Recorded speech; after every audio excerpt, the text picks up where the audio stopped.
Hey guys, welcome to physics in playground. अभी हम लोग देखेंगे पोस्ट रिप्रोडक्शन किसे बोलते हैं, रिप्रोडक्शन किसे बोलते हैं और प्री रिप्रोडक्शन किसे बोलते हैं।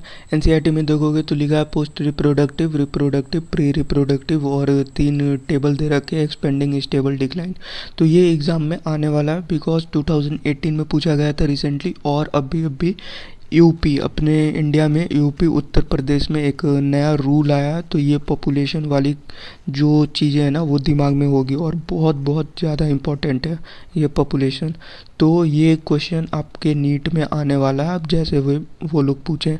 तो एनसीईआरटी में एक एग्जांपल दे रखा है, if in a pond there are 20 lotus plant last year and through reproduction 8 new plants are added, taking the current population to 28. We calculate the birth rate as 8 divided by 20 equal to 0.4 offspring per lotus per year. तो उस birth rate की percentage जो दे रखी है या example दे रखी है उसे पढ़ लेना। फिर और भी एग्जांपल्स वगैरह दे रखा है उसे देख लेना। पोस्ट रिप्रोडक्टिव क्या होता है, ओल्ड एज जितने भी होते हैं वो होते हैं पोस्ट रिप्रोडक्टिव।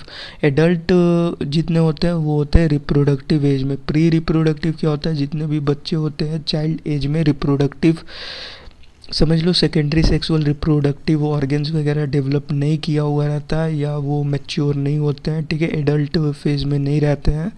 बच्चों 18 साल के नीचे कर लो या below 14 years, below 14 to 15 years कर लो, उसे बोलेंगे प्री रिप्रोडक्टिव, ठीक है। अब एक्सपेंडिंग में दिमाग में डाल लो, एक्सपेंडिंग में प्री रिप्रोडक्टिव बहुत एक्सपेंड रहेगा, रिप्रोडक्टिव उससे थोड़ा कम रहेगा और पोस्ट रिप्रोडक्टिव बहुत कम होंगे। एक्सपेंडिंग में प्री रिप्रोडक्टिव की संख्या बहुत ज़्यादा होगी, ठीक है, और उसे बोलते हैं ग्रोइंग पॉपुलेशन। एनसीईआरटी में नहीं दिया हुआ है, ये मैं बता देता हूँ, उसे बोलते हैं ग्रोइंग पॉपुलेशन। तो लिख देगा which of the following graph shows the growing population, ठीक है, और ये दे देगा आपको, ठीक है, ये टेबल दे देगा या लिख देगा एक्सपेंडिंग, स्टेबल, डिक्लाइन और नन ऑफ दिस। तो एक्सपेंडिंग पे लगा करके आना, ना कि सोचना कि ये तो दिया ही नहीं है, ठीक है। एनसीईआरटी में लिखा है ग्रोइंग, सिर्फ और सिर्फ ग्रोइंग लिख दिया है। ए बी सी करके लिखा है, whether it is growing, be stable और सी डिक्लाइन, ठीक है। और स्टेबल किसे बोलते हैं, स्टेबल में pre reproductive is equal to reproductive, pre reproductive is equal to reproductive, pre reproductive is equal to reproductive. और जो पोस्ट रिप्रोडक्टिव जो एडल्ट फेज वाले होते हैं, एडल्ट नहीं, ओल्ड फेज वाले होते हैं वो कम होंगे, ठीक है।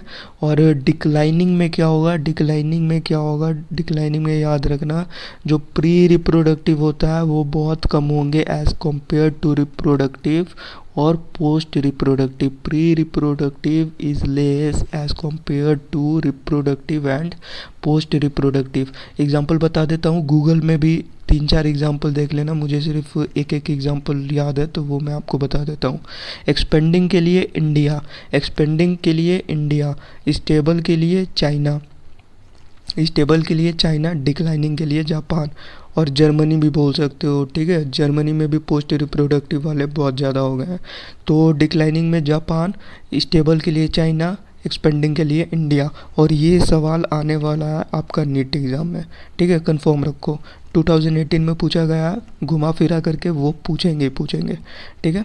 तो इसे पढ़ लेना, post reproductive, old age, reproductive, adult और प्री रिप्रोडक्टिव चाइल्ड एज। और जहाँ पे प्री रिप्रोडक्टिव ज़्यादा देखने मिलेगा उसे बोलते हैं एक्सपेंडिंग, ठीक है, और ग्रोइंग पॉपुलेशन।